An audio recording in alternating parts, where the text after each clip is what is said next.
భాగ్యనగరంలో అనేక మంది రోహింగ్యాలకు జీహెచ్ఎంసీ నిర్లక్ష్యం వల్ల ఆధార్ కార్డులు, ఓటర్ కార్డులు వస్తున్నాయని, దీనివల్ల కాంగ్రెస్ పార్టీ లాంటి వాళ్ళ మైనార్టీలను మచ్చిక చేసుకునే రాజకీయాలు చేస్తున్నారని మల్కాజ్గిరి కార్పొరేటర్ శ్రవణ్ అన్నారు. దేశ రాష్ట్ర పథకాలను వారు వాడుకుని లబ్ధి పొందుతున్నారన్నారు. వెంటనే తెలంగాణ పోలీసులు చర్యలు చేపట్టి ఇటువంటి వారిని వెనక్కు పంపాలని శ్రవణ్ డిమాండ్ చేశారు.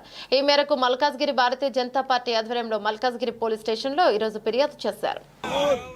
సో అందరికీ జై శ్రీరామ్. ఈరోజు భారతీయ జనతా పార్టీ మల్కాజ్గిరి శాఖ ఆధ్వర్యంలో ఈరోజు మల్కాజ్గిరి ఎస్హెచ్ఓ గారికి ఒక రిప్రజెంటేషన్ ఇవ్వడం జరిగింది. ఈ గతంలో కూడా మేము గత 3 సంవత్సరాల నుంచి కూడా పోలీస్ డిపార్ట్మెంట్ ని కోరడం జరిగింది.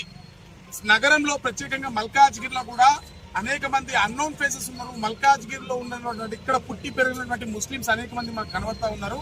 మరి వీటిపైన చర్యలు చేపట్టాలి. వీళ్ళు ఎక్కడి నుంచి వస్తున్నారు, మరి వీళ్ళకి ఆధార్ కార్డులు, పాస్పోర్ట్లు, లేకపోతే డ్రైవింగ్ లైసెన్స్లు, ఓటర్ ఐడీలు ఏ విధంగా వస్తున్నాయి, వాళ్ళు ఇక్కడ పౌరులుగా ఏ విధంగా చలామణి అవుతున్నారని దానిపైన ప్రత్యేక దర్యాప్తు జరిగించాలని చెప్పి గత 3 సంవత్సరాలుగా మేము మరి చెప్తానే ఉన్నాం. అది ఈ రోజు మరి ప్రపంచం మొత్తం కూడా తెలిసింది. ఈరోజు మనం అందరం కూడా ఒక్క విషయాన్ని ఈ దేశ ప్రజలందరూ కూడా గుర్తుపెట్టుకోవాల్సిన అవసరం ఉంది.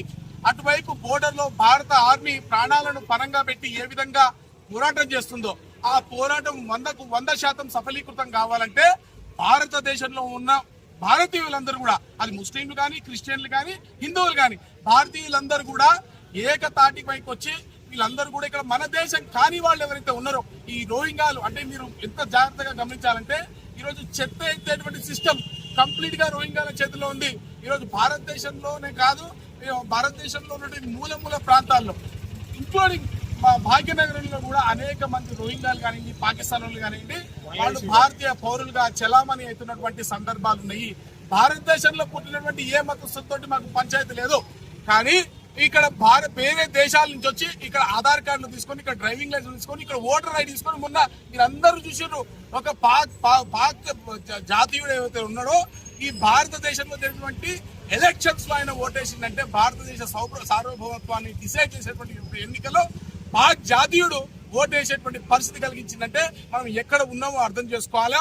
ముఖ్యంగా భాగ్యనగరంలోనే ఉగ్రవాద లింక్స్ అన్ని కూడా వెలుతున్నాయి. ఇక్కడ జిహెచ్ఎంసీ చేతగాంతనం వల్ల అనేక బర్త్ అండ్ డెత్ సర్టిఫికేట్లు ఇక్కడ సౌత్ జోన్ లో ముఖ్యంగా కేవలం ఒక ప్రాంతంలోంచే బోకస్ సర్టిఫికేట్లు బయటకు వచ్చి వాటి ద్వారా పాస్పోర్ట్లు, ఓటర్ ఐడీలు, ఆధార్లు, రోహింగ్యాలకు లేకపోతే పాకిస్తాన్ టెర్రరిస్టులు కూడా దాంట్లో అనేక మంది ఉండేటువంటి అవకాశం కూడా ఉంటుంది. కాబట్టి దీనిపైన ఇప్పటివరకు చర్య తీసుకోవాలి. మేము డిమాండ్ చేస్తూ ఉన్నాము.